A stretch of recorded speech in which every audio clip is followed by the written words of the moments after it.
So we're going to talk about continuous random variables, which was a lot like what we did in the last section, but now we don't have to use only counting numbers. We can use numbers with decimals and fractions and any kind of thing like that. So we're going to talk about the probability density function. So the graph of a continuous probability distribution is a curve. So think of like the normal distribution curve that you saw when you were in introductory stats. It's that really pretty bell-shaped curve. And remember, we tried to make estimations about what goes on under the curve so that we could make probabilities for certain groups of people, animals, stuff like that. So the probability is represented by the area under the curve. So if anybody's taking calc, basically this is calculus. Calculus always wants to know the area for stuff that is not easy to find, like curves. So the curve is called the probability density function, and we put this as PDF. We use the symbol f of x to represent the curve. F of x is the function that corresponds to the graph. We use the density function to draw the graph of a probability distribution. Again, as we keep going through this chapter, and they're not all going to be curves, but this is what we mainly talk about.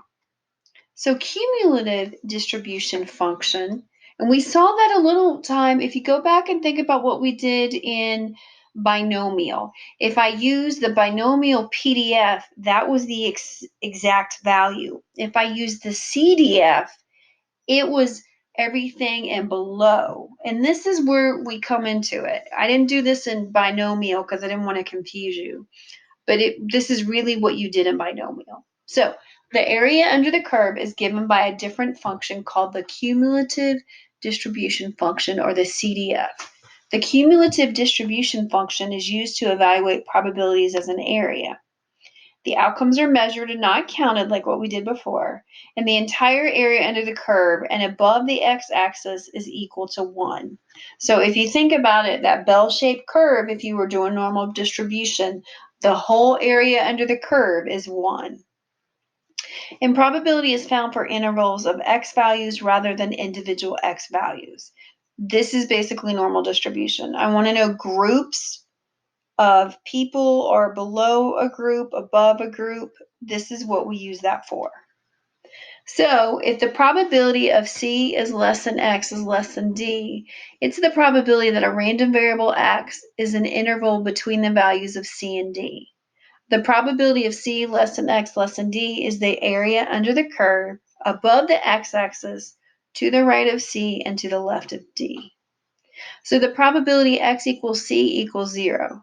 The probability that X takes on a single individual value is 0. We're not doing that in this. The area below the curve above the axis and between X equals C and X equals C has no width. Therefore, there's no area. Since the probability is equal to the area, the probability is also 0. Again, when you're doing that normal distribution curve, and we'll get to that in the next section, it's always going to be 0 because you can't do an exact value. Where with the, remember, binomial, I got the exact values. I can't do that here. And this is because my values can be any kind of number. And if I'm looking under a curve, I can't be very precise like that because it's 0. So if P is C is less than X is less than D is the same as C is less than or equal to X is less than or equal to D, because the probability is equal to that area. Remember, that was so different in binomial. You put that equal sign and it changed how you read it. For cumulative distribution functions, it doesn't matter. And again, this is for continuous variables. So there's 3 that we're going to talk about in this chapter. The first is uniform. As you can see, it has the uniform height as I go from here. So like this one goes from 2 to, I guess, like let's say 8.75. And I'm looking for the area of between 3 and 6, which is in purple. Another one is the exponential distribution. You'll see this with like bacterial growth, virus growth. So again, it has this area that it's not a bell-shaped curve, but it's going up. So the probability of 2 is less than X is less than 4, and you can see here in purple.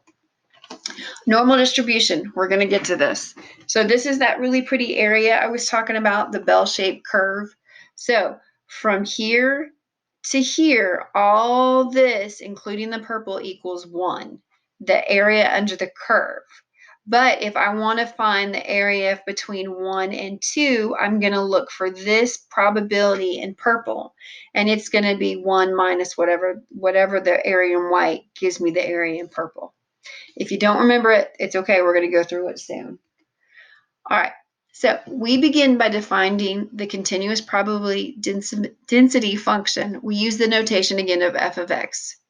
All right. So you might have remembered this from algebra, and we're going to write it of f as x. So remember for this is the most important thing about this slide. You can read it.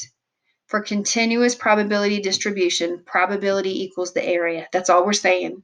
The area under the curve is the same as the probability. That's it.